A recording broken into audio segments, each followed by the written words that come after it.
வணக்கம். ஒரு துக்கமான நாள் தான் சொல்லணும் இது. என்னை பொறுத்த வரைக்கும்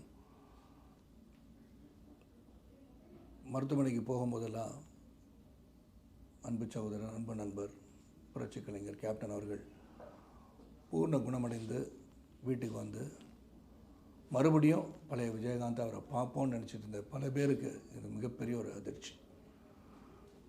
ஒவ்வொரு முறையும் மருத்துவமனைக்கு போகும்போது கேப்டன் நல்லா வந்துடணும்னு இறைவனை வேண்டுவதில் நானும் ஒருவன். ஏன்னா அந்த ஒரு என்ன சொல்ற நட்பு எங்கள் ரெண்டு பேருக்குள்ள ஒரு டீப் ரூட்டட் ஃப்ரெண்ட்ஷிப்னு சொல்லுவாங்க.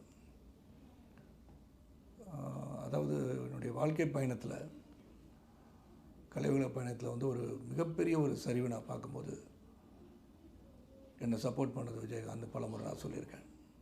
அவன் அலுவலகத்துக்கு போனது எனக்கு பசுமையாக எனக்கு ஞாபகம் இருக்குது. புலனசாரணை படத்துக்காக அவருடைய மேக்கப் அண்ட் ராஜுவனை அவர்கிட்ட கூப்பிட்டு போனார். அதுதான் முதல் சந்திப்பு, நேரடி சந்திப்பு விஜயகாந்த் சாரோட. அவர் ராவுத்தர், டைரக்டர் செல்வமணி. அது ஒரு இயக்குனருக்கு ஒரு உரிய மரியாதையை அன்றைக்கி அவர் எப்படி கொடுத்தான்றதை என்னால் நேராக பார்க்க முடிஞ்சது.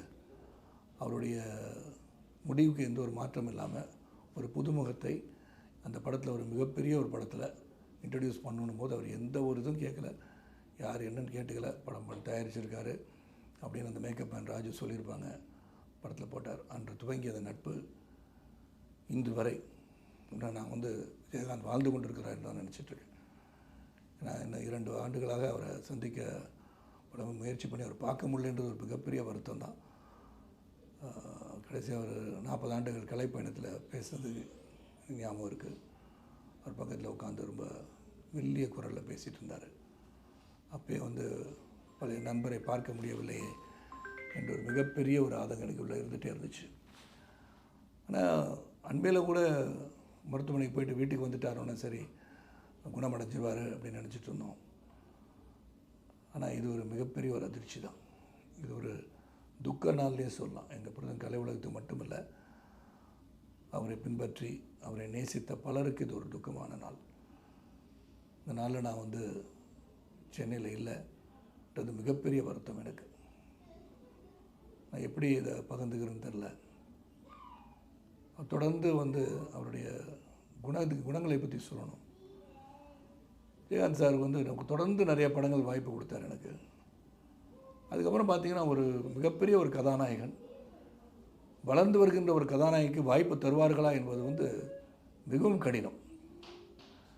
நான் அந்த ஒரு காலகட்டத்தில் என்ன தாய்மொழின்னு படத்தில் அவங்க பேனரில், அவருடைய பேனரில் ஒரு கதாநாயகனாக நடிக்க வச்சு அதில் ஒரு கௌரவ வேடம் ஏற்று நடித்தவர் விஜயகாந்த் அவர்கள். அந்த அளவுக்கு டீப் ரூட்டட் ரிலேஷன்ஷிப், ஃப்ரெண்ட்ஷிப், அது அவ்வளோ ஒரு நட்பு எங்கள் 2 பேர் பக்கம்.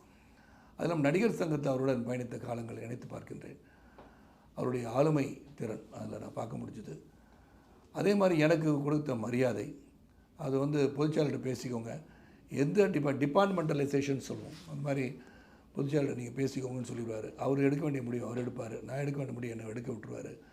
அது வந்து மறக்க முடியாத ஒரு கலை நிகழ்ச்சி வந்து விஜயகாந்த் தலைமையில் தான் அது நடக்க முடியும். அது நடந்துச்சுன்னா அதுக்கு அவர் தான் காரணம். நாங்களாம் அவர் கூட இருந்து பயணித்த சகாக்களாக இருந்திருக்காங்க, அவருடன் சேர்ந்து பணியாற்றியவர்களாக இருக்கலாம். நான் முடிவுகள், பிறரை அழைப்பது, எப்படி நடக்கணும், இதெல்லாம் சீரமைப்பு, அதை சீர்படுத்தி எங்களுக்கு கொடுத்தது வந்து விஜயகாந்த் அவர்கள்.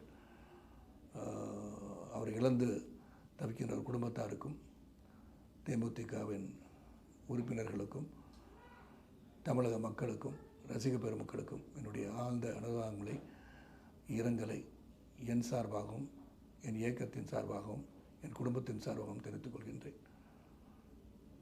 விஜயகாந்த் சார், நீங்கள் என்றும் அனைவரின் மனங்களில் வாழ்ந்து கொண்டே இருப்பீர்கள். நீங்கள் மறையவில்லை, வாழ்ந்து கொண்டிருக்கிறீர்கள், எங்களை பார்த்து கொண்டிருக்கிறீர்கள் எடுத்துக்கொள்கின்றேன்.